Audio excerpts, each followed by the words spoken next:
Come on. Your sloth awaits you, sir.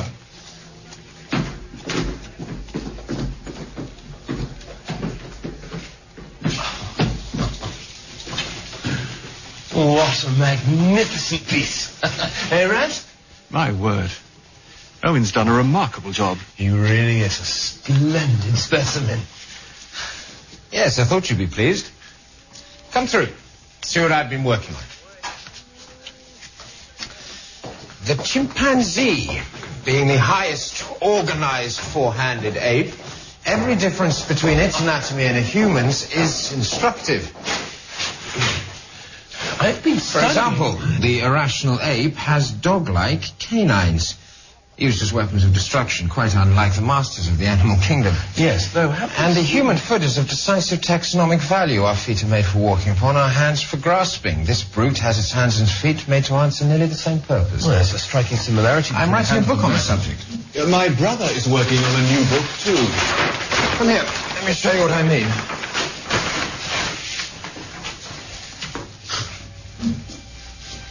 All the same pattern. The bone structure in the hands and feet are all nearly identical. The blueprint, if you will, that existed first in the Creator's mind. Of that, there can be no doubt. Utter tosh. The similarity of structure indicates one thing and one thing only.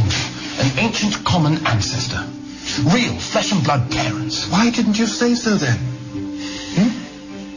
You must publish your ideas, if only to establish your priority.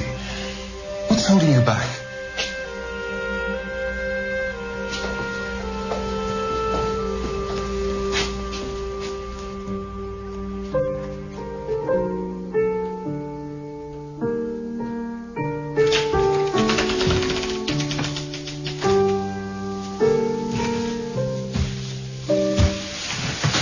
What is it?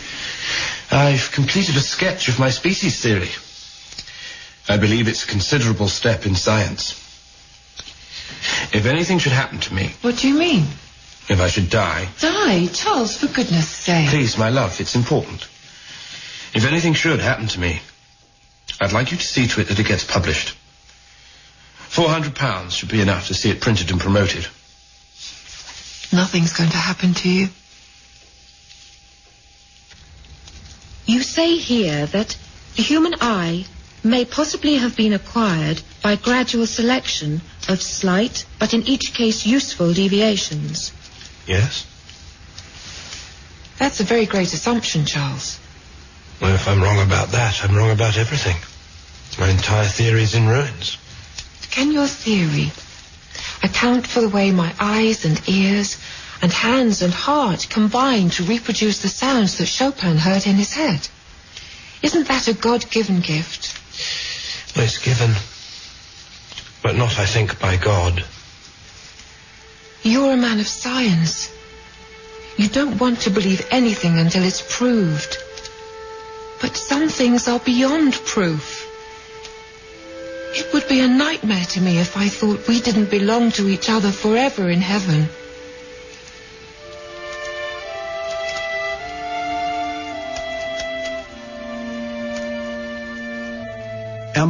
에마는 기독교적 구원을 믿는 독실한 신앙인이었습니다. 부활한 예수가 천국에서 영원히 살고 있다는 믿음은 두말할 필요도 없는 것이고요. 그녀가 보기에 남편이 생각하고 있는 종의 기원이나 혹은 인류의 기원은 구원의 개념을 무너뜨리는 것이었습니다. 남편의 우주에선 신은 존재하지 않았습니다. 우리가 알고 있는 자연은 스스로 신의 도움 없이 눈을 만들 수 있다. 그렇다면 자연이 못할 건 없습니다. 뭐든 만들어낼 수가 있습니다. 다윈이 살던 시대에서 눈과 같이 완벽에 가까운 인간의 신체 기관은 신의 존재에 대한 증거로 받아들여졌습니다. 그렇지 않다면 어떻게 눈처럼 정교하고 섬세한 기관이 제대로 작동할 수 있겠느냐는 거였죠. 인간의 눈은 완벽에 가까우니까요. 하지만 말 그대로 완벽한 기관은 아닙니다. 사실 눈은 심각한 광학적 결함을 갖고 있습니다. 그리고 어떤 면에서는 이 결함이 부인할 수 없는 진화의 증거가 된다고 생각됩니다. 진화가 디자이너의 작품이 아니기 때문에 눈의 결함은 발생할 수 있습니다. 자연 선택은 단순히 임의적인 변화가 해당 유기체 생존에 적합한 쪽을 선호하는 것입니다. 이 같은 눈의 결함 때문에 진화의 역동성이 증명될 수 있습니다. 하지만 이것은 화가 발레리 영에게 치명적인 장애로 작용합니다. 발레리의 망막은 갑자기 손상됐습니다. 인간의 눈이 빛을 감지하는 뇌 조직의 일부에서 진화했기 때문에 드물지 않게 나타나는 현상이죠. 인간의 눈은 태아의 두뇌에서 신경관이 수축하며 형성된 동공이 변한 것입니다. 발레리가 손상을 입은 곳은 눈의 최상층을 이루고 있는 망막으로 이 부분에 빛을 모으는 세포가 자리하고 있습니다. 망막은 눈 뒤쪽에 위치한 보다 어두운 두 번째 층에 의해 지시를 받고 있지만 두 층이 서로 맞닿아 있는 것은 아닙니다. 인간이 나이를 먹으면 눈을 채우고 있는 점액질이 묽어지고 망막에 손상이 올 위험이 많아집니다. 이렇게 점액질이 밑으로 스며들게 되면 망막에 분리가 일어나고 시력을 잃게 되는 경우도 있습니다.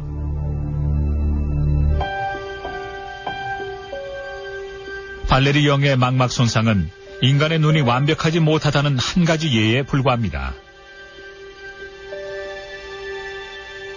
신경세포와 혈관이 망막 앞부분에 놓이면 또 다른 심각한 장애가 초래되죠. 이렇게 되면 선명한 이미지를 만들어낼 수 없습니다. 부연 렌즈를 통해 사진을 찍는 것과 같은 이치입니다. 시신경 자체는 망막의 구멍을 통해 뇌와 연결을 취하려고 시도합니다. 따라서 모든 척추동물에겐 조그만 맹점이 존재합니다. 시야의 정중앙이 바로 그곳이죠. 진화란 기존의 현상을 기반으로 진행돼 나가는 것이죠. 결국 근본적인 개조는 불가능합니다. 심지어 완벽하다고 믿고 있는 눈 역시 자연 선택의 원시적인 기원과 시발점을 보여주는 단서를 포함하고 있습니다.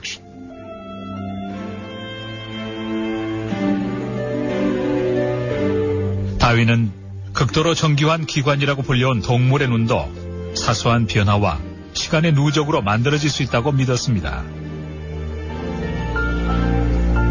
시력의 개선은 먹이를 찾거나 짝짓기를 하거나 적으로부터 몸을 피하는 데 큰 도움을 주었을 것입니다. 자연 선택은 당연히 이러한 특질을 선호하게 됩니다.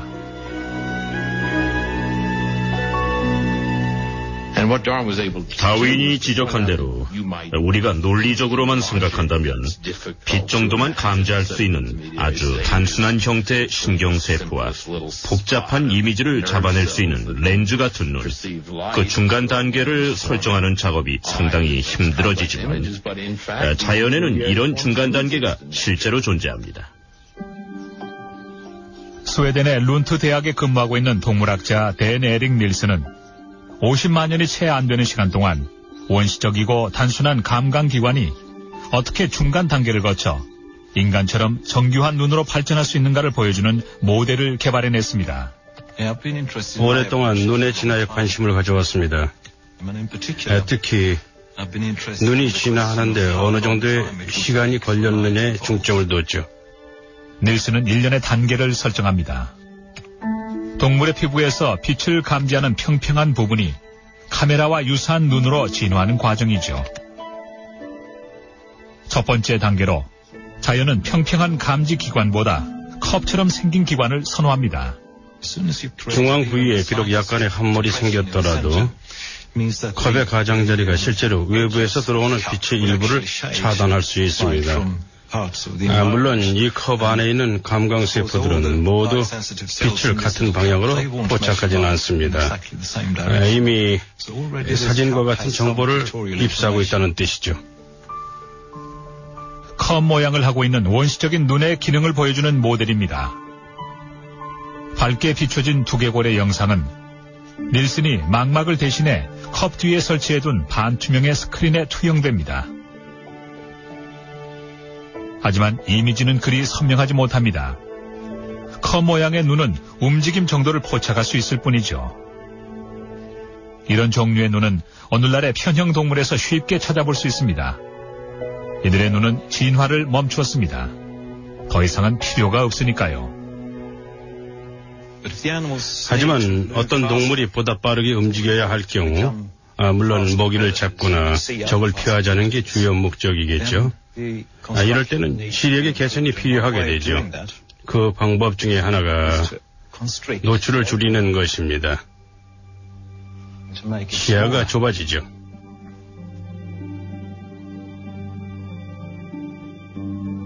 앵무조개가 바로 이런 과정을 밟은 경우입니다. 오랜 세월을 거쳐오는 동안 자연 선택은 눈의 개방이 적게 일어나는 변화를 선호하게 됩니다. 빛의 집중이 뚜렷하게 일어나죠. 지금까지는 현명한 선택으로 보입니다. 하지만 이런 전략은 사물의 영상을 희미하게 만드는 단점이 있기 때문에 그렇게 인기가 있는 것 같진 않습니다. 어쨌든 다른 해결 방법이 있습니다. 많은 동물들이 이 길을 선택했고 우리 인간도 같은 방법을 쓰고 있습니다. 바로 렌즈를 쓰는 겁니다. 닐슨의 모델 렌즈는 깨끗한 2개의 플라스틱 막을 이용합니다. 이 막 사이에 물을 주입하면 플라스틱이 볼록 렌즈처럼 튀어나오게 되죠. 자연 선택이 수십만 세대를 거치며 동물들의 진화를 독려했던 방법입니다.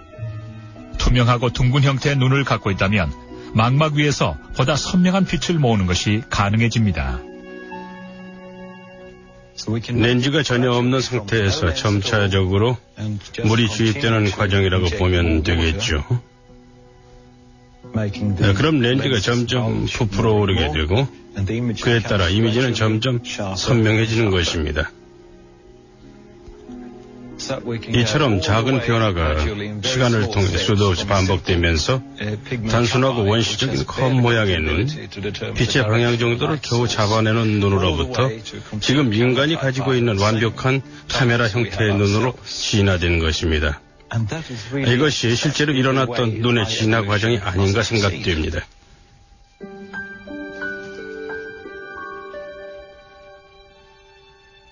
다윈은 고도로 정교한 눈의 구조 때문에 난관에 봉착했다고 친구에게 쓰고 있습니다. 하지만 그는 눈도 자연 선택의 과정을 겪었다는 믿음을 굽히지 않았습니다. 후에 다시 친구에게 쓰기를 눈은 수도 없이 많은 진화적 단계를 거쳐 단순하고 불완전한 형태에서 완벽하고 정교한 단계에 이르렀을 것이라며 다시 한번 자연 선택설의 정당성을 확인합니다. 자연은 창조주의 도움을 받지 않고도 기적에 가까운 완벽한 기관을 만들어냈던 것입니다.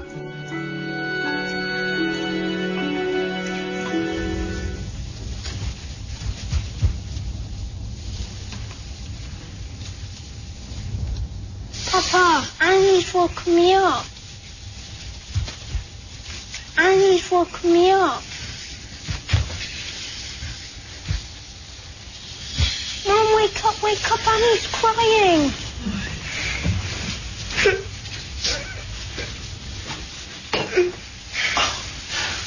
What's the matter, my darling? What's wrong? Does your head hurt? Ah, there's no fever. Does it hurt here?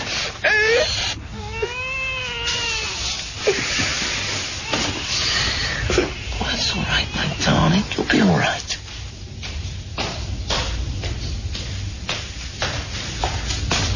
The doctor's coming.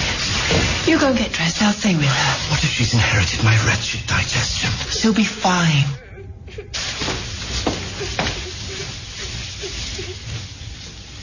Poor dear.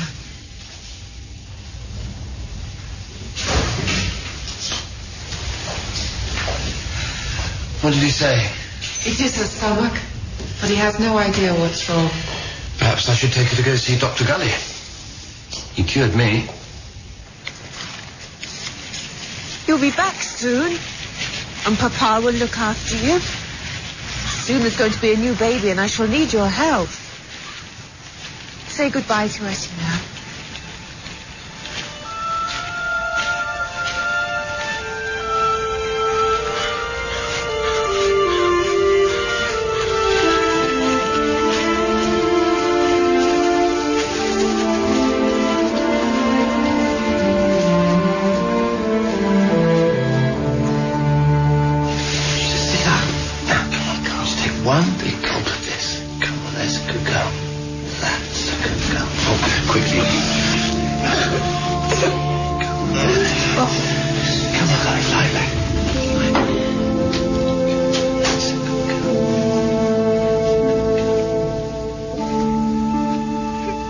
seems so weak.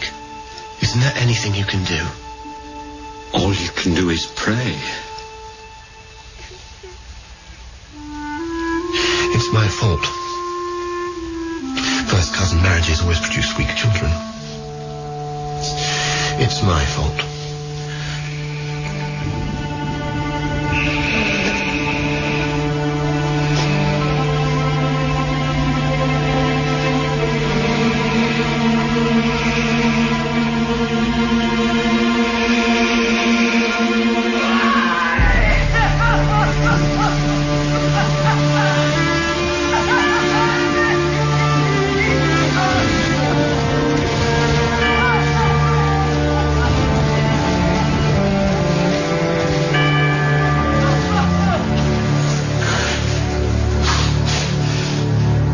Cause of death as bilious fever with a typhoid character.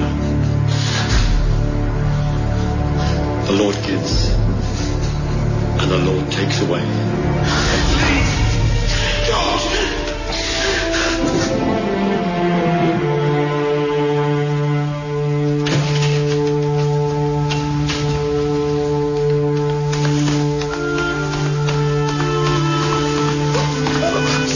God grant us strength.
애니의 죽음으로 다윈의 믿음은 완전히 무너지고 맙니다. 선한 신이 우주와 인간의 사건을 관리하고 지배한다는 것을 더 이상 믿을 수 없게 된 것이죠. 딸이 신이나 자연으로부터 처벌을 받을 이유가 전혀 없기 때문이죠. 생존을 위한 투쟁의 희생자였을 뿐이죠. 도덕도 없고 목적도 없는 자연의 생존 법칙이 지배하는 세상이었어요.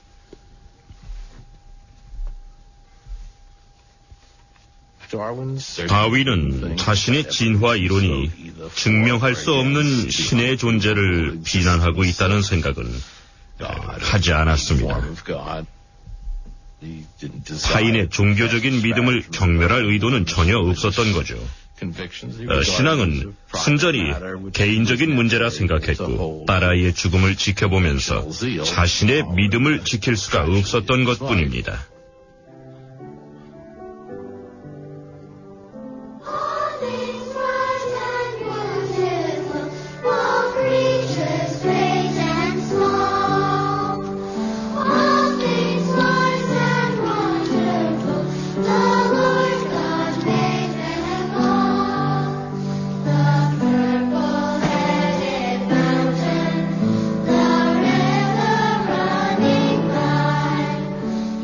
오늘날의 과학자들은 무신론에서 회의론, 범신론에 이르기까지 신에 대한 다양한 해석을 선택적으로 받아들이고 있습니다.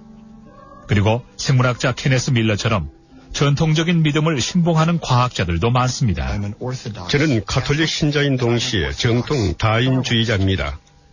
제가 생각하는 신이란 찰스 다윈이 종의 기원에서 우리에게 설명하고자 했던 원칙을 주관하고 통제하는 초월적인 존재입니다. 학생들이 자주 물어봅니다. 신을 믿는다면 그건 대체 어떤 신이냐? 유행하는 뉴에이지의 신인가? 불가사의한 힘을 가진 신인가? 그것도 아니면은 다른 과학자들이 생각하듯이 물리학의 법칙을 주관하는 신인가? 하지만 저의 믿음은 순전히 전통적인 것이라고 못 박아둡니다.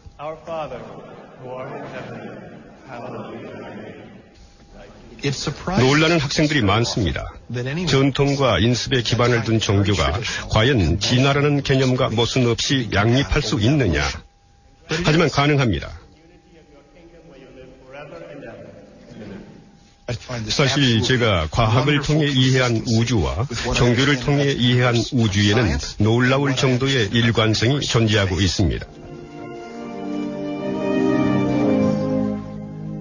밀러는 종교를 신봉하고 있는 수백만의 신앙인들에게 진화와 신의 개념이 충분히 양립할 수 있다는 생각을 갖고 있습니다. 하지만 모두가 동의하는 것은 아닙니다. 우리가 기존에 갖고 있던 창조주 신이라는 전통적인 믿음을 자연 선택을 기반으로 한 진화가 창조를 담당했다는 생각으로 대체한다면 창조 자체는 대단한 과업이 됩니다. 이 엄청난 계획은 당위성을 띠게 되죠. 어떤 개인의 작품이 아니라 수십억 년이라는 세월 안에서 일어난 거대한 변화의 산물입니다. God created man in his image. In the image of God he created him. Male and female he created them. 사람들은 창조가 예정된 목적에 따라 위에서부터 아래로 이루어진 것이라고 생각한 반면 다윈의 생각은 달랐습니다. 아니다. 이 모든 계획과 목적은 가장 밑바닥에서부터 출발했고 물론 일정한 방향은 없다. 사회 질서를 무너뜨릴 수 있는 위험한 발상이었죠. 다윈의 시대에서는 종이나 생명의 기원에 대한 문제에 직면하면 과학과 정치, 종교가 모두 같은 목소리를 냈습니다. 물론 천문학은 문제가 없었어요. 천문학은 신의 권능과 지혜를 증명하고 지위를 높여줬으니까요. 하지만 변종이나 진화의 개념에는 비난이 쏟아졌습니다. 전체적인 사회 기강을 위협하는 생각이었죠. What is in this big book of his, do you think? Transmutation. Another Darwin blotting God out of creation. We want to support your scheme for a museum of natural history. Some people see it as rash, extravagant, grandiose. If it's grand, it's because it should house as wide a display as possible. But we need your help in return. It is up to you, as the country's leading anatomist and paleontologist, to prove man's superiority. We won't have street ruffians tout man's monkey origin in Her Majesty's museums. You can rely on me, Bishop Wilberforce. The human brain differs markedly from that of all other mammals.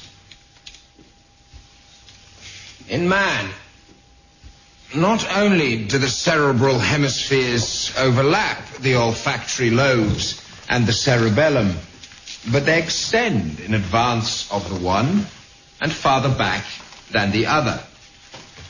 Their posterior development is so marked that I have assigned to that part the character of a third lobe, peculiar to Homo sapiens, the hippocampus minor.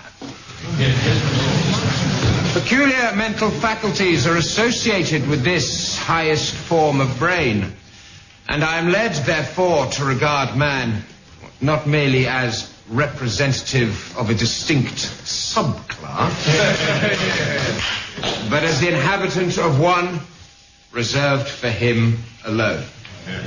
The human brain is in itself proof of man's moral and religious faculties. Such are the powers with which we, and we alone, are gifted.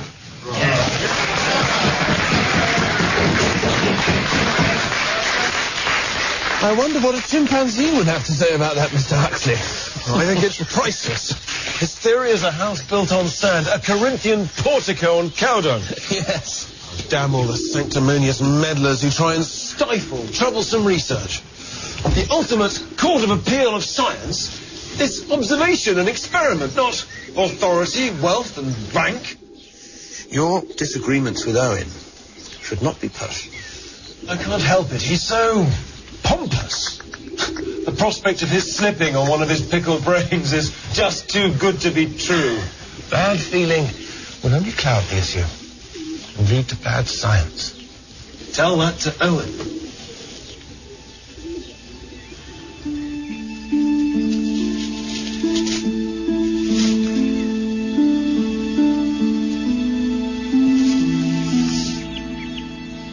Huxley's saying in public what you think in private. Charles, you've stalled long enough. You've collected enough barnacles to sink a ship of the line. Meanwhile, you're being upstaged. That's not important. My book is the thing. Once my work is done... Will it deal with man? It's too surrounded by prejudices. Well, whether it does or it doesn't, you must publish. Is your book ready for publication? Publish? How can I publish honourably? I'd sooner burn the blasted thing than have him or anyone else think that I behaved in a paltry spirit. Then publish a joint paper, excerpts from your work along with Wallace's essay. And then you must prepare a manuscript for publication. Who knows, it may all be for the best. At last we'll finally get to learn your views in full.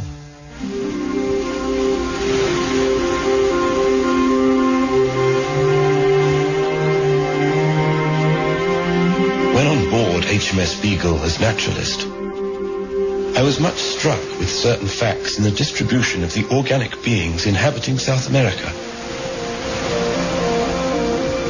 and in the geological relations of the present to the past inhabitants of that continent.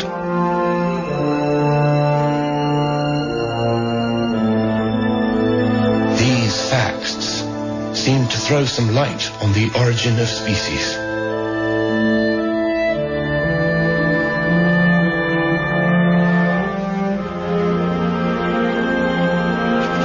Mystery of mysteries.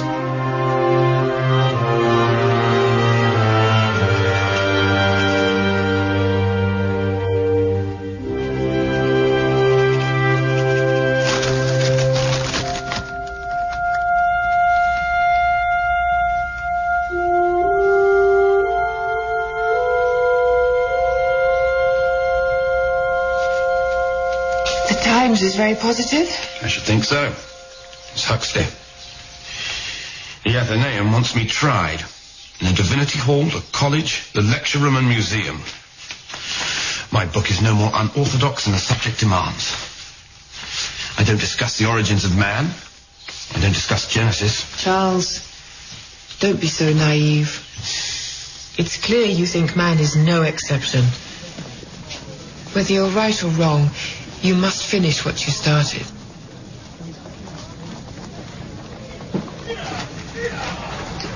Owen! Owen! Owen! How dare you? How dare you paint me as reactionary? Oh, I didn't paint you as reactionary. My name with the defenders of immutability.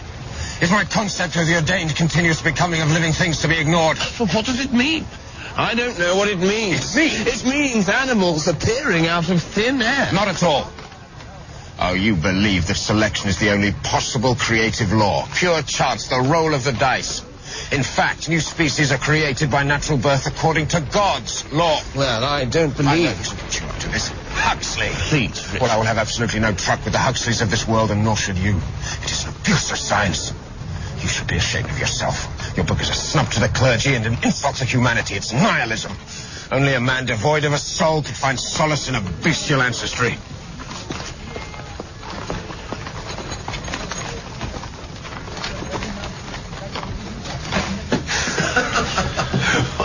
It's as respectable to be modified monkey as modified dirt. Huxley, please. No, I think it's splendid. Old ladies of both sexes say it's a dangerous book. Splendid. Don't worry. I'll deal with him. I'm sharpening my beak and claws in readiness.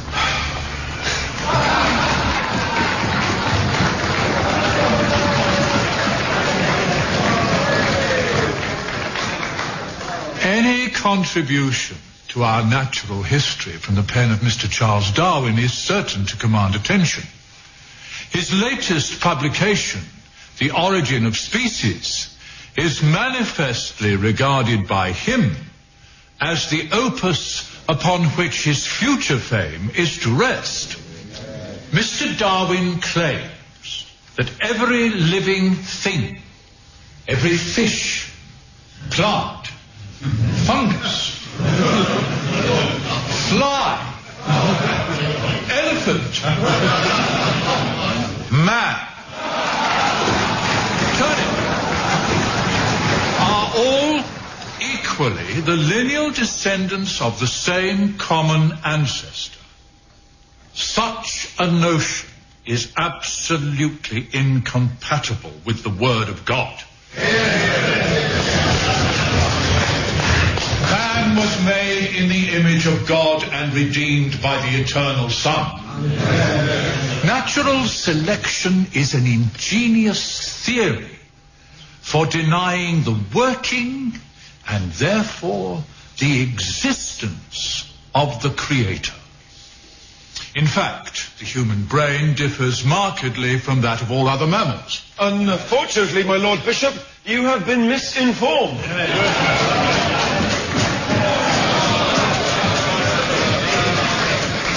If we are unprejudiced judges, we have to admit that there is as little interval as animals between the gorilla and the man as there is between the gorilla and the baboon. It is speech alone and not some spiritual gift that makes man a reasonable being. That is the source of our unlimited intellectual progress, but that does not disguise the fact that to the very root and foundation of his nature, man is one with the rest of the organic world. No one who has ever dissected the brain of an ape agrees with Professor Owen. His findings are wrong. I can only assume that Professor Owen's brain must have shrunk in the pickling jar. I meant, of course, the chimpanzee's brains he had examined. Oh, Lord. It was then that God delivered Wilberforce into my hands.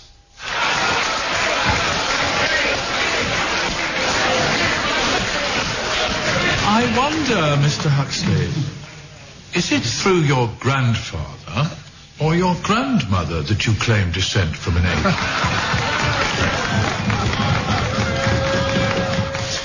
I stood up, very quiet, very grave, and said my say with perfect good temper.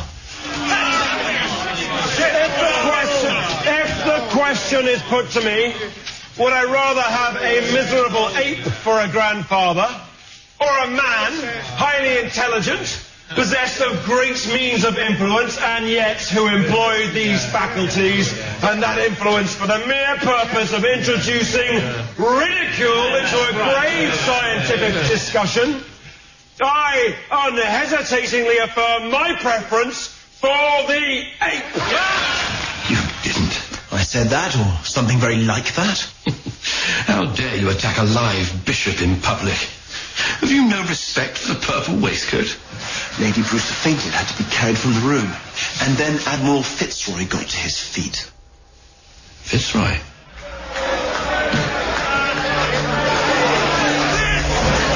Believe in this! Believe in God, not man! Oh, my.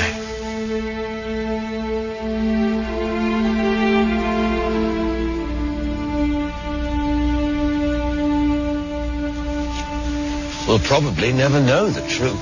Well, the truth, Charles, is in your book. It's the most interesting thing I've ever read.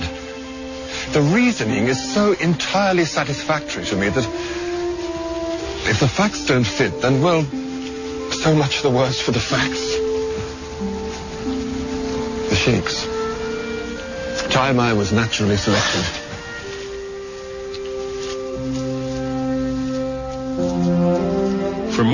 거의 1세기가 넘는 시간 동안 세상 사람들이 다윈의 이론에서 도출해낸 결론이라고 하면은 호모 사피엔스, 즉 우리 인류도 동물이라는 것이죠. 단순한 포유류, 도덕적으로도 우월할 것이 없는 존재 말입니다. 저는 개인적으로 다윈의 이론에 대해 다른 생각을 갖고 있지만 많은 분야에서 그렇게 받아들여지고 있어요. 종의 기원이 출간된 이래 창조론을 믿는 엄격한 종교인들은 다윈의 이론을 공격해왔습니다.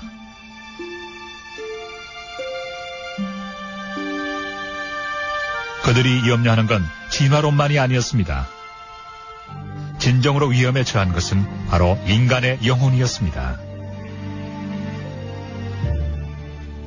동물과 식물과 우리 인간이 일반적인 하나의 자연 현상에 포함된다면 인간의 영혼은 마땅히 자리할 곳이 없어지는 것입니다.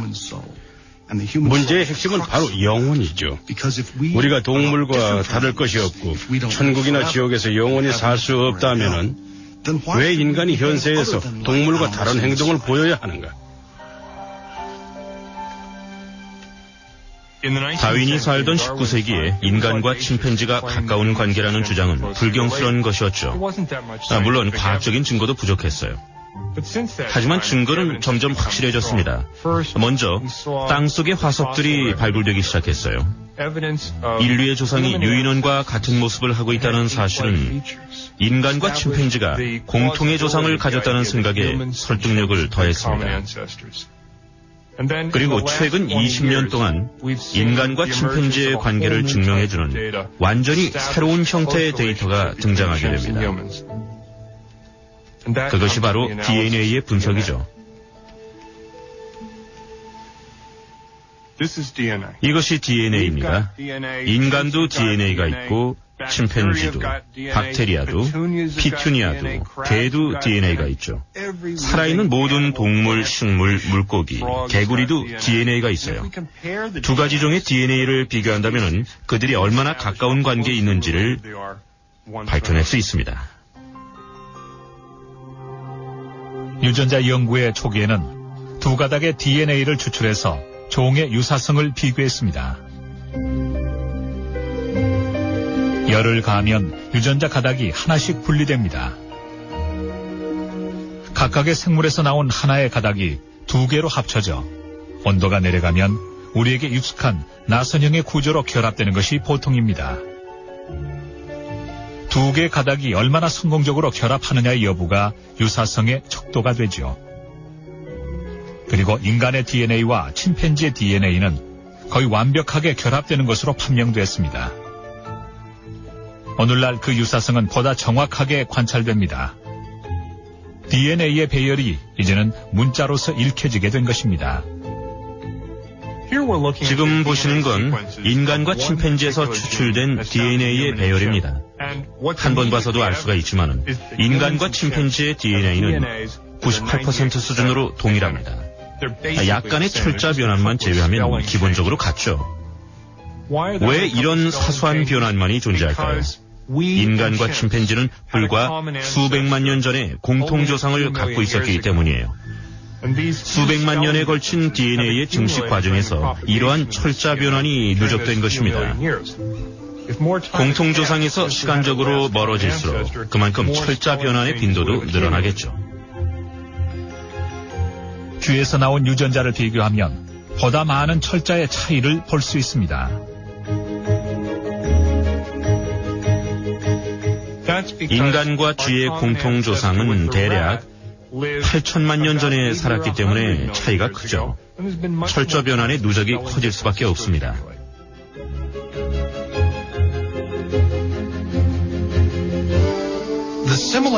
사실 여타 영장류와 인간의 유사성은 놀라울 정도입니다. 유전자의 많은 부분을 공유하고 있고 형태는 물론 혈액형까지 비슷합니다. 하지만 이런 공통점에도 불구하고 현저한 차이가 존재하죠.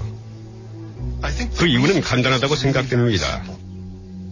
그것은 인간이 걸어왔던 진화의 길이죠. 우리가 알고 있는 몇 가지 원인에 의해 인간의 지성은 폭발적인 성장을 경험했던 것입니다.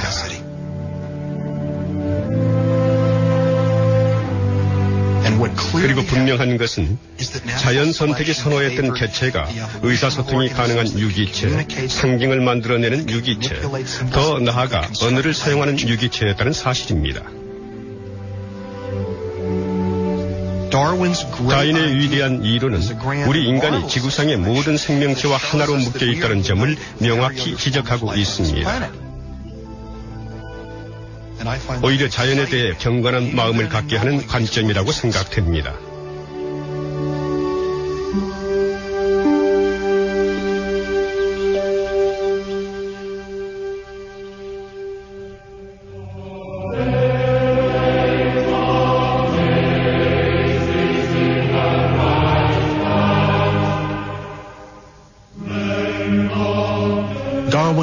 다윈은 1882년 4월 73세를 일기로 숨을 거두게 됩니다. 가족은 교구 묘지에 그를 매장할 생각이었고 다윈 자신도 죽기 몇 달 전 가족들의 계획에 전적으로 찬성의 뜻을 표합니다. 하지만 현실은 그렇지 않았죠. 런던에 있던 다윈의 친구들은 그의 장례를 국장으로 치를 것을 결심하게 됩니다. 황실에 찾아가 서명을 받아오고 하원의 출두에 탄원서를 제출하고 해외에 있던 웨스트민스터 주임 사제에게도 전보를 보내 허가를 얻어냅니다. 장례를 위해 특별히 송가까지 작곡되죠. 그리고 4월 26일 숨을 거둔 지 일주일 후 다윈의 시신은 웨스트민스터 성당에서 모습을 드러내고 아이작 루턴경과 동일한 지붕 아래 안치됩니다. 찰스 다윈의 죽음과 함께 영국은 거대한 사회적 변혁의 경랑에 휩싸이게 됩니다. 새로운 식민지와 새로운 산업, 그 산업을 주도하는 새로운 일꾼, 다윈의 시신은 이들을 위해 보다 큰 영예를 부여받게 됩니다. 창조의 신화를 벗겨내고 인간의 존재와 운명을 인간에게 돌려줬기 때문입니다. 세상이 변한 겁니다. 다윈의 비전은 근본적으로 종교적인 비전이었습니다. 마지막으로 다윈의 종의 기원에서 한 구절을 인용해 보겠습니다. 이렇게 장엄한 생명의 역사는 시작되고 자연의 힘은 태초의 하나의 호흡으로 세상의 그 모습을 드러냈다. 지구라는 행성이 만유인력의 고정된 법칙에 따라 From so simple a beginning, endless forms, most beautiful and most wonderful, have been and are being evolved.